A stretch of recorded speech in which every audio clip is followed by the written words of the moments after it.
Good afternoon. If everyone could take your seats, we're about to start our next panel.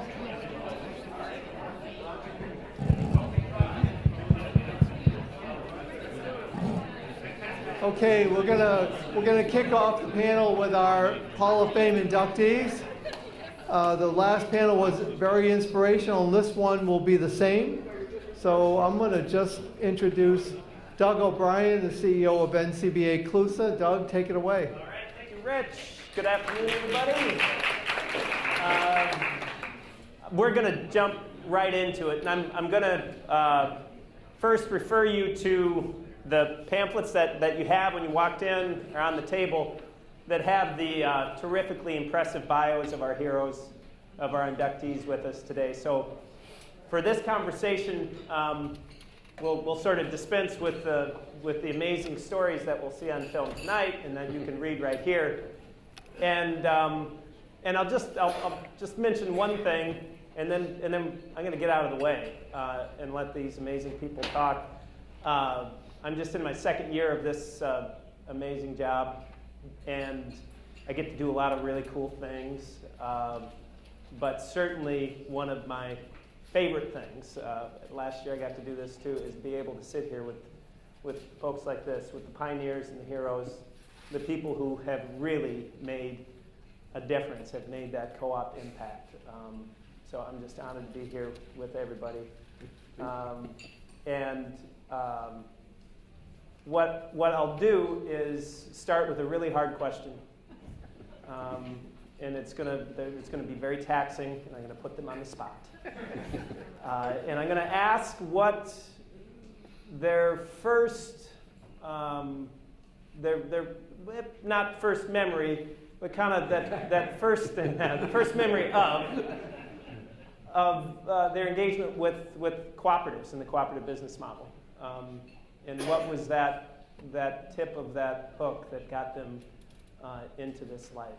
But maybe we'll start right here. All right. If you could, Carrie, and we'll just come across. Okay, All Rich. Right. Rich. Yes, of course. That's Terry. Yes, yeah. Well, I guess my first co-op moment was, I was probably 15. It was the person I'd call my first mentor, really. I was working on a dairy farm in New York State. Spent my summers working there. And this family had no children. So I had a brilliant idea. I talked to them about maybe I could continue working on the farm after high school and kind of earn an equity interest in the farm. And the farmer said to me, the world has enough farmers. What the world needs is people that help farmers. And then he started explaining the co-op work. He explained all the cooperatives that he depended on, his marketing cooperative, his supply cooperative, his bank. And he was the one that really introduced me to the kind of the world of cooperatives, and really was kind of a guide for the rest of my career. So I said he was really my first mentor. Okay. All right. That's a fantastic start. Thank you, Rich. It was a good start. Good start. Not me, but good start to the program. Ann. Yeah, I grew up in Madison, Wisconsin in the 60s and 70s were sort of formative years. I was in high school and college, and there were a lot of co-ops that were started in Madison at that time. And so I was lucky enough to have a father who was an attorney who kind of liked to do a little bit of everything, litigation and helping to start breweries and soccer teams, and he dabbled in co-ops too. So a couple of my strongest memories of co-ops at that period was learning about what the concept of a last man co-op, which is that if all the members quit the co-op and can't be found anymore, then the last man gets to just take it over. So we had a bike store on State's, Main Drag in Madison that had been a co-op, and then went on for another 20 years as a single proprietorship. because all the co-op members moved away and kind of abandoned it. So that was the techie part. I would say on the more fun part, we just had a lot of fairly, I won't say revolutionary, but co-ops that really were looking to change the world. And I wasn't really a member or a participant in any big way, but I did kind of feel the vibrations a little bit as an undergrad, and I think that ended up, you know, as I went on, to be more and more important for me in terms of just understanding what motivates a bunch of 20-year-old people to do the hard work of starting a co-op. Thanks, Ann. So from Madison and some of those first memories and experiences, we go to Texas and your youth, Dick? Or? Texas now, but it was a time I was in Madison too. Okay, all right. And like Rich, I got started in my teens. I wasn't 15, but I was 18 when I discovered the cooperative movement. I was a college student after my freshman year. I needed a job to pay for my second year. I took a job answered an ad in a paper for a teller in a credit union. And like many of us in the credit union movement, we didn't know what a credit union was when we answered those ads or went to work there, but soon found out it was something pretty special. So that summer I was a teller on the teller line and dealing with the members. And the CEO of the credit union instilled in all of us the difference between working in a for-profit bank and in this case a not-for-profit credit union, a cooperative, and how our only focus was to make sure the member was served properly. And it was enlightening and it was refreshing to know that every time I had an action or interaction with a member across the counter, it was to better their financial well-being, not to better the pockets of somebody in a distant state who might be a shareholder. So it was eye-opening. It caught the natural passion I have, I guess, for doing the right thing, and it hooked me. Okay. Thank you, thanks. Thank you. Terry, tell us your story. My first introduction to co-ops really occurred on the day that I walked into the Puget Consumers Co-op's store in Ravenna to begin a job there. I had been working in a natural food store in a kind of exploitated situation and was involved in some union activity and was fortunate enough to be hired by PCC, and I was mainly attracted by the fact that they were democratically self-managed, something that didn't last through my whole tenure, but was very exciting for me that I could work in a place where workers were really valued, and it was transformative to me in my life, and just kind of played out the rest of my career. Yeah, sure did. Okay, thank you. All right, so let's do another kind of setting the scene and getting a sense of how co-ops came into your life, and talk about an individual. Of course, we're on a day that it's all about heroes, and particularly honoring the four of you. And this is whoever wants to go first, or whoever would like to respond. Name maybe one hero in the co-op movement that has, informed and inspired your work over the years. Well, I'll start with the very first CEO, and I've met many credit union pioneers that I have so much respect for. But that CEO of that State Central Credit Union in Milwaukee really laid a groundwork that helped me progress in the credit union space.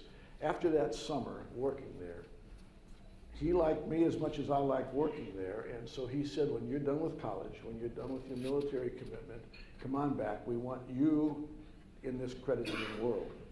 And I thought, wow, that's pretty cool. And so as I went through school and majored in business and finance so that it would fit, I came back and did my military thing, and I came back, and he said, see those four guys over there? I said, yeah. He said, they're all ahead of you. There's no future for you here.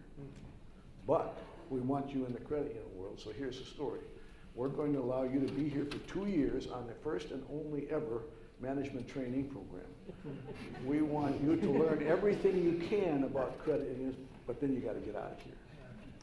So I was a teller again. I was a lender. I was a collector. I learned how to do the books. I learned all I could, and all of a sudden one day there was an opening to be the treasurer manager of the Harley-Davidson Credit Union in Milwaukee. And, by being the one that required the least amount of money, because I was still single, I got the job. And but it gave me an opportunity then to put into practice all I learned. But Paul Hayes is my hero, and that he saw something and gave me that opportunity, and he had already instilled in me this cooperative spirit that stayed with me for 53 years. Yeah, it's a great start. Anybody else? I would say probably the first, when I first went to work for Agrimark, when I started out there as an economist, was the chairman of the board at that time, who had a real vision about co-ops. And it was kind of a driving force of, he really felt that, and that cooperatives should have a stake in the final consumer market. And that was really kind of instilled in all of our membership, that, you know, we just didn't want to sell milk. We wanted to have some stake in the final consumer product. And, you know, his vision really kind of helped shape my vision. Great. That's fantastic. Good. Terry? Yeah. I'd have to say, well, there are so many people in this room who inspired me. If I had to pick one, I would say David Thompson was a real influence for me in explaining to me about the history of the Rochdale Co-op, and then also introducing me to various cooperative leaders and movements. He'd be the guy that I would kind of point out. He's a great connector. Yeah. Ann? Yeah, I like everybody, had the chance to work with so many wonderful people who inspired me. I do think that Rod Nielsen comes to mind really quickly for me in that role, because Rod had the ability to really inspire you with a vision. My memory of Rod is fighting with him too, you know? I mean, not every idea he had was a perfect one, let me tell you.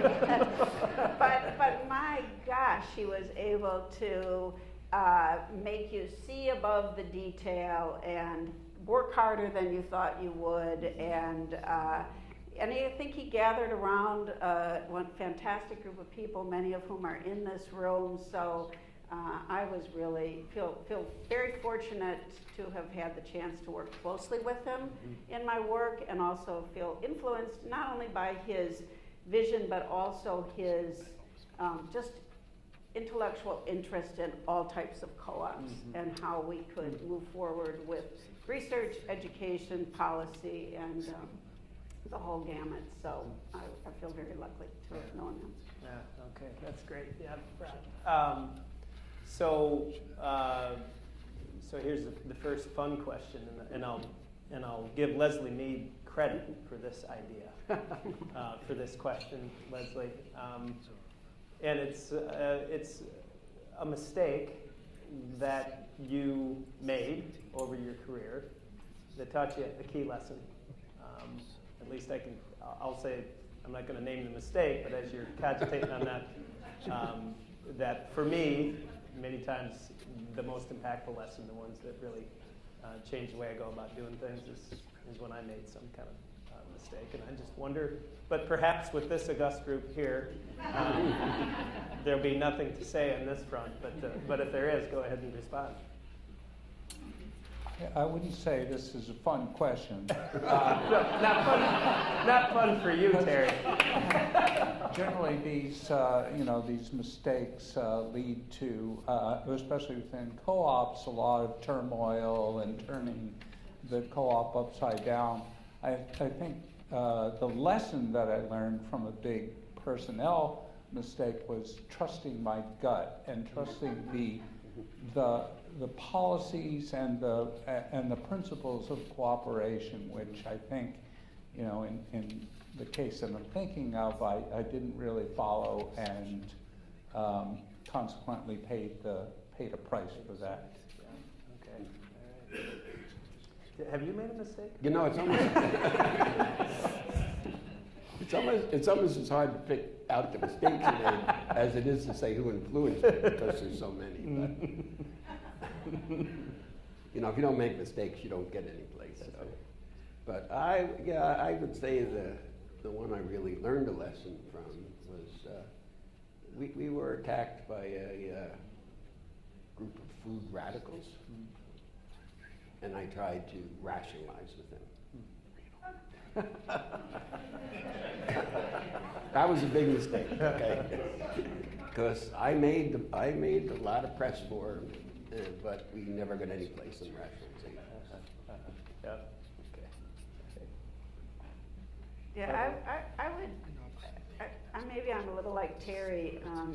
I will say some personnel mistakes come to my mind too. And I think I really understand what you're saying about the gut reaction versus a little more rational consideration. But I think that I made a couple mistakes where I trusted somebody's recommendation and didn't really go far enough into why they were recommending that particular person. And I do think there were times when, as we all know, that I was getting a little more of a challenge than I had understood I was getting in particular people, and yet, yeah, you learn lessons from all of those things. So it's a good experience. I think that's natural. I think in the hiring process, we want to get that ideal candidate, and sometimes we overlook some of the signs that should have told us if there's a flag there. So I made plenty of those mistakes. But the early one I remember too is I was pretty proud of myself. I was in my mid-20s and I was already running a credit union. I thought I was a pretty big shot, And I didn't respect the board as I should have.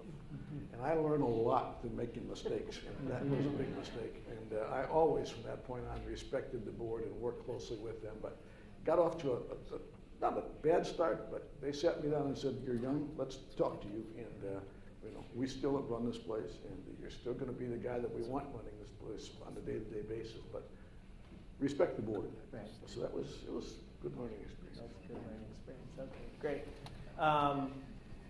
The next one, the next question is one about sort of generational, and I know I've read, and heard, know something about all of you. Had a chance to read your bios and know that you've worked a lot with, generations both above, because you've been in the movement and you've been in the community for so long, and now in more recent years, worked with younger people, and it's this question of.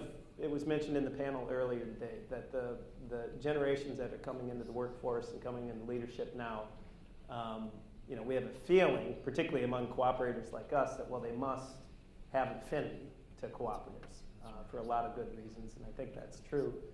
But what I'm going to ask is a comparison question, actually, whether it's the generation that you came and served in your professional life in cooperatives.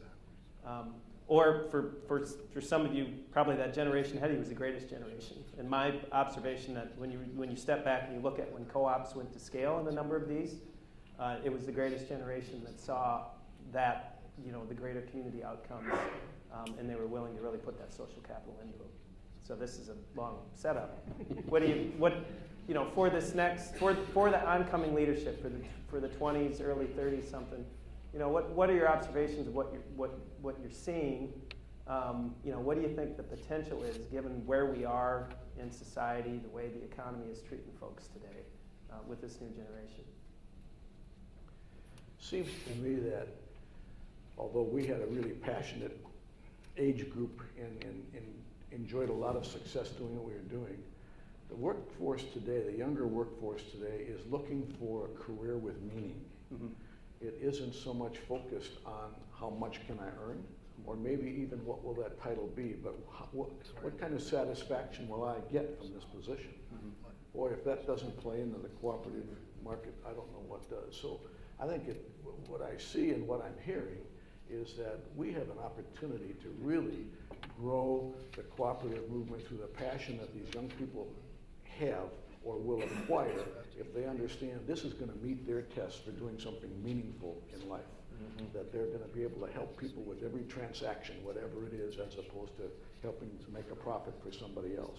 I think new generation is perfect for our world. I mean, I would sort of echo what Dick said. I mean, they do have, I mean, they have some downsides, okay?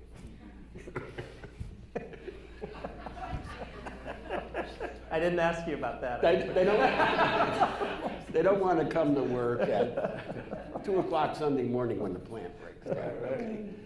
But on the other hand, they do sort of fit the co-op mold. Okay, they want a career with some meaning, most of them, which really kind of fits the co-op mold. And a lot of the efforts were involved in like sustainability and community outreach and all of that. While the older generation might have said, "Yeah, why are we doing some of that stuff?" That's all with the younger generation. So it really kind of fits into the co-op model. So I think it's real positive for the co-op model. And I just wish we could communicate the co-op model to millennial consumers and people out there so they would know what co-ops are. Other observations? Yeah, I guess my daughters aren't here, so I can say just about anything I want. This is going to be taped and put on. No, and I do base this on them a little bit, but I also base it on just my great experience of teaching for almost 10 years at UW-Madison. Undergrads were a lot of fun, and I was teaching a co-ops class, and so I guess I would say that a quality that the next generation has that I think was missing from my generation or even in between was a super amount of openness to working with people who are not just like them. And working with them and working for them and translating that passion for sustainability and a vision for a changing world into interpersonal relationships that I think are really, it's really exciting to see young people's commitment to just having dropped that whole burden of he or she is not like me, and so I don't want to have anything to do with them. And so that's my hope for this next generation. Yeah, great. Thanks, Terry. I think the next generation is going to have some incredible problems that they're going to have to figure out how to solve. Climate is just one of them, and the cooperative answers. I believe that the solutions are there to be found. And one of the ways I think that we have to inspire is by presenting the history of cooperatives in meeting challenges. Read the history of the Berkeley Co-op. Read the history of the Federation of Southern Cooperatives. Figure out how rural electric transformed rural areas. And I think that's a start, something that we have to give to the next generation are those stories. And if I may expand on that, the cooperative model is not taught in schools. It just isn't there. When you take money and banking classes, the word credit union is never mentioned. And so the people that are in that space would like to have a meaningful career don't understand that the cooperative opportunity through credit unions exists.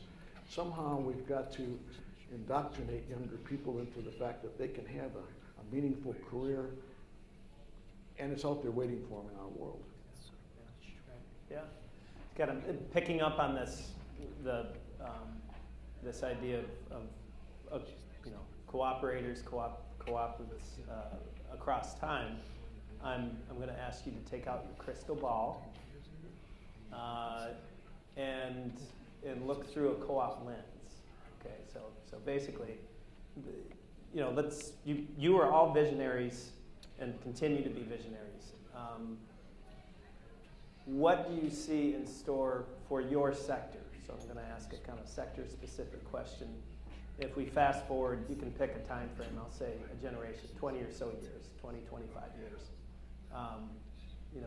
What do co-ops mean to the ag sector, to the dairy sector in the United States? What does it bring to that sector and that economy? Yeah, well, I mean, we're in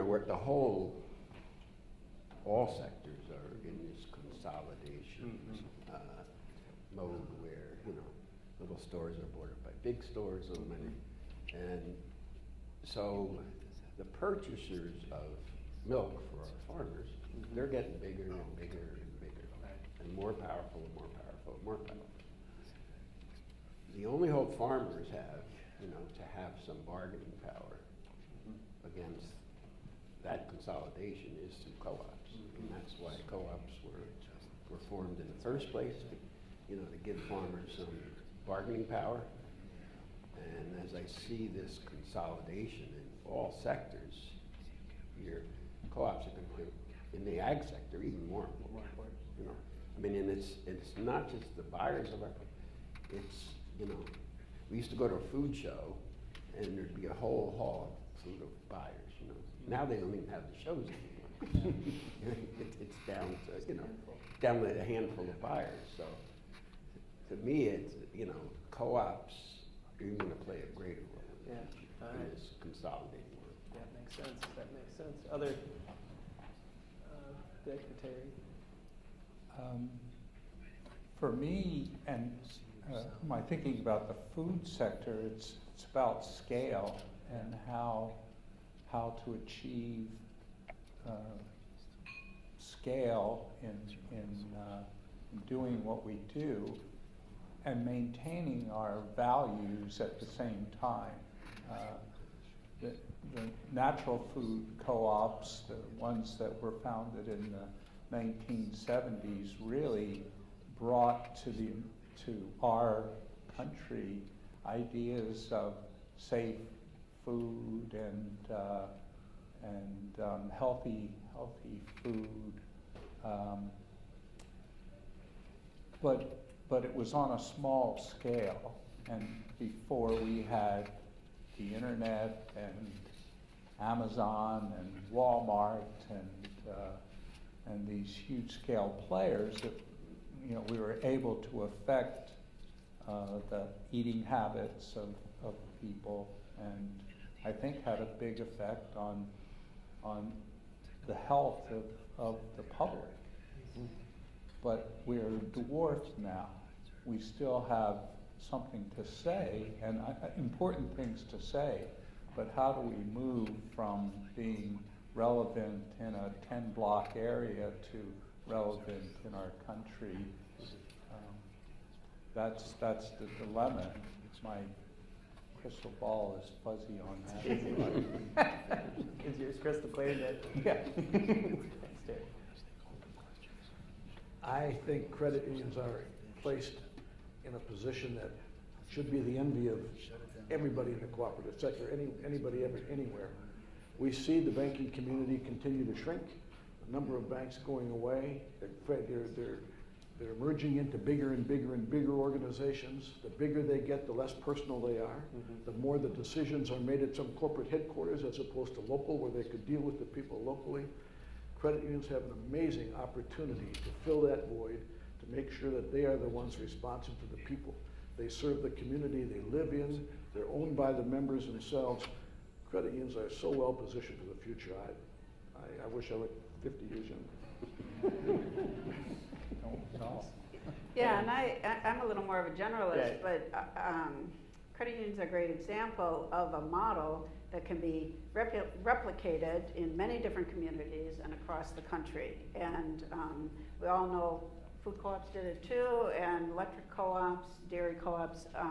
This is how we got to scale in those industries. I don't need to tell you that. I do think that the opportunity to create models that will replicate themselves easily is out there, and I think probably related to sustainability and green energy and this new generation that really is going to have a lot of challenges in front of them. And so I do think that a crisis often breeds action. And I think it's, I know that in Germany I have a friend, he's this head of a small provincial co-op association. I said, how many co-ops did you start last year? 250. Cool. All in solar. And so, it isn't an impossible dream, but we do need to have the pieces in place, as was said. They're not teaching co-ops in business schools. So of course, we need to work on infrastructure, but when the time is ripe, I do believe that if we're ready, we will see a huge resurgence, and my guess is that it's going to be in energy and climate related. Okay. All right. Great. Yeah, thanks. Okay. The next question is about your a little bit into your leadership experience in cooperatives.